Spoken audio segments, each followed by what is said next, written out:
What's the most real relationship advice you can give? It's fine to not always want to spend 100% of your time with your spouse. Not every moment of every day is going to be bliss, and sometimes it really takes some effort. I love my wife to bits, but there are some days when I would just like to do things by myself. It doesn't mean our relationship isn't great, but it can be really refreshing to just take a stroll around a shopping center, or go and get some food alone or something. This 100%. My spouse goes weekly to a Pathfinder game. That's his alone time. I occasionally go to a punk show or have a beer with my friends. It can be even simpler. I will go read a book in the other room and get my alone time. He likes to cook, so he'll start up in the kitchen and I stay away while he listens to his music. Everyone needs alone time. Don't lose yourself as an individual in a relationship. Happened to me. Where were you 10 years ago? But would we have listened 10 years ago? Intimacy is way more important than most people realize. Like I've told my wife, yeah sure, there's lust involved. There's also interest in making your partner feel good as well. If that interest isn't there, your partner might as well be an ex-toy for all they mean to you. When you disagree, remember that you're on the same team. You're supposed to fight a problem, not the other person.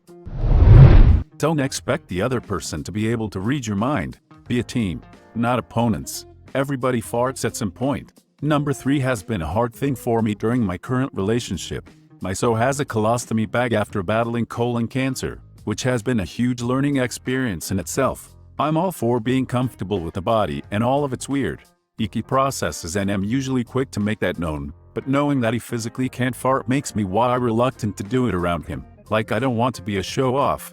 You know? Flaunt it if you got it, I guess. Flauntuance. Communication is the foundation upon which everything else is built. They say don't go to bed angry, not because anger does something while you're sleeping, but because it means you didn't communicate properly and you're giving up on trying. Be calm, actively listen. Do not dismiss your partner's statements. Assume good faith. It's you and me versus the problem, not me versus you. If something's bugging you, talk to your so about it. If you feel enraged about something, wait until you're well-fed, well-rested, with warm extremities before talking about it. But talk about it at the first opportunity, calmly, rationally, and honestly. Keep the discussion limited to that one narrow thing. If something's bugging your so, hear them out. Never think, well, I'm not bothered by that, so it's not a problem. Think my so is bothered by this, and that's a problem.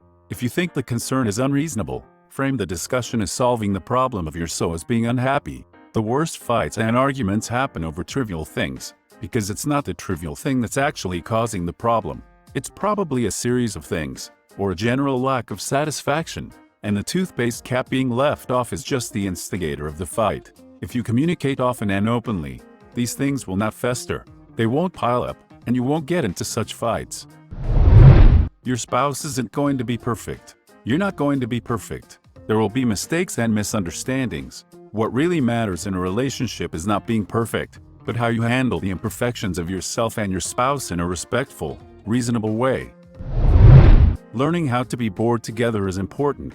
You don't have to be on the go, doing stuff and planning stuff and being fun and exciting all the time. It's okay to just sit around and not do anything and not talk to each other. It's not unhealthy, I promise. This was one of the biggest things I learned when I moved in with my so, and what I give as advice to couples just moving in, especially when it's their first time living with and so. You have to learn how to be in the same room without actively hanging out together. When your whole relationship has been dates, it's hard to just be without feeling like you should be interacting. Getting comfortable just chilling there doing your own thing is a good thing. There's so much pressure to do stuff, especially in the age of social media. Other couples do stuff all the time. Everyone is looking for adventures. We must keep up with the carefully manufactured images other people put out on Instagram. In reality, it's not necessary and can often be a serious source of stress. My husband has been playing Ark all day. I've been on Reddit or playing The Sims. We watched a couple episodes of 10th Kingdom earlier, and that's all we've done together today. We're in the same room, but we're not doing the same things. This is not a bad thing. It's called being comfortable together. There's a reason it's called the honeymoon phase, and eventually you won't have as much to talk about other than how the day went, or might not always feel those butterflies in your stomach when you think about them. That's when it becomes a test in the relationship and you both have to work on it to make it work. You will get into fights, but learn to get over them or right out it'll last. Resentment can kill feelings for someone. You trade butterflies for familiarity, excitement for comfort. Just entered a relationship with someone and the butterflies are starting to fade, only to be replaced by calmness. So I'm relieved to see your response. I love the comfort stage. The butterflies are great and all, but being in a constant state of infatuation would get exhausting after a few years. It's so nice to do absolutely nothing with your person, or not see them for a day or two if you don't live together, and still be completely content with them. In an ideal relationship, the contributions are 60-40, where both partners are the one trying to give 60%. My mom asked an elderly couple who had been married for decades what their secret was. They said that they act as if being nice to each other is a competition. That has always stuck with me. I have been married for 28 years. When I was engaged, a dear lady, then in her 80s and still very much in love with her husband of 60+ years, told me this: just because he is your husband, don't think he requires less regard than your friends. Before you yell at him for something, anything, ask yourself if you would yell at your friend for the same thing. What she was trying to say is that being married together is not a free pass to stop being a decent human being. You are going to get annoyed by the socks on the floor, but is it an excuse to fly off the handle? Respect and common courtesy are my recommendation. And you don't need to keep score. There's no winner. I can't upvote this enough. I see couples snap at one another all the time over the silliest stuff, and wonder how it must feel to be constantly on guard like that. Just be nice to each other. If you can't stand to be nice to each other, I mean, call it a day. Man, life is too short. Listen to them, communicate with them, compromise sometimes, frick them regularly. To elaborate on compromise, it doesn't always mean something we'll both enjoy.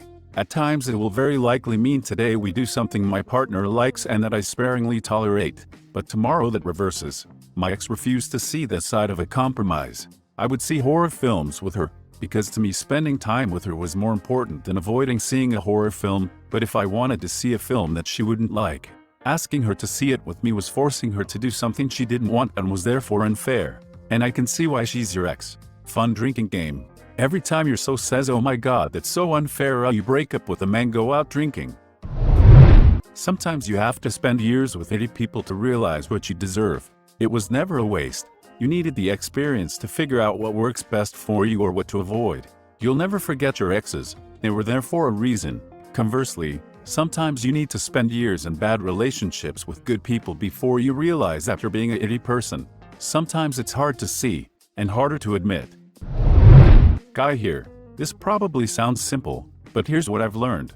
Know yourself, where you're at in life. If you're in a it storm, legal it, money it, drugs and alcohol it, legal it, you're probably not ready for anything serious. Clean up your act first. Be honest. No matter how fricked up it is, if you want to move forward in a serious way, all the cards got to be on the table. Take it slow, get to know each other, but in the end no secrets. There is some that is nobody's business. But I ain't talking about that. Know her, what she's been through, and what she wants out of life. You both need to be pretty much on board. You need to be heading for the same thing. Kids, buy a house or gypsy life. Don't matter. Keep a sharp eye on things. You need to make sure she's doing okay and let her know you're doing okay. Same with her to you. After that it's just dodging stupid. Relationships are work. They aren't always fun. You won't always be madly in love, and you can't put them on a shelf and ignore them. But they shouldn't be all work. Always be mindful and thoughtful to that person's love map. Like they might need a quick text every morning when you get to work letting them know you're safe. Makes zero sense to you, but knowing it's something small and means the world to them, well, why the hell not? They might get stressed out and you helping to clean the house for when they've finished work might mean more to them than someone else you've been with who wanted flowers to show love. Know what it is that your partner loves and makes them feel loved too. Makes zero sense to you, but knowing it's something small and means the world to them, well, why the hell not? This is the thing. I've been told before that doing this is fake, but what could be more genuine than doing something for someone because you love them and you know it makes them happy? When someone shows you who they are, believe them. If they're mean, if they're vindictive, if they use you, if they show you that they don't really care about you, believe them. If they make you feel inadequate, on edge, scared, nervous, unworthy, or like a disappointment, believe them. If they're entitled, narcissistic, sociopathic, manipulative, or unfair, believe them. Life isn't a movie. You can't fix people who don't want to be fixed. More often than not, they just are who they are. So take off the rose-colored glasses and stop thinking love will find a way. If it isn't working, change it. Don't spend your precious time lamenting over a person who wouldn't genuinely lament over you. This sounds bleak, I know, but relationships and love are supposed to be the most beautiful thing in the universe. If your relationship is not improving your quality of life on the aggregate, you need to seriously reassess what you want in life, because you deserve better. You only get so much time to find people in your life that make it worth living. Don't get caught up on people who will make you wish you never lived it. You are never obliged to stay in a relationship. Doesn't frickin' matter what someone has threatened. If you aren't happy, frick 'em. If you aren't happy, frick 'em. And if that doesn't help, leave 'em. Thanks for watching. If you enjoyed the video, please smash the like button and leave a comment which story you liked the most. Subscribe and hit the bell notification for updates on our latest videos. And don't forget to check the links in the description box for more awesome content.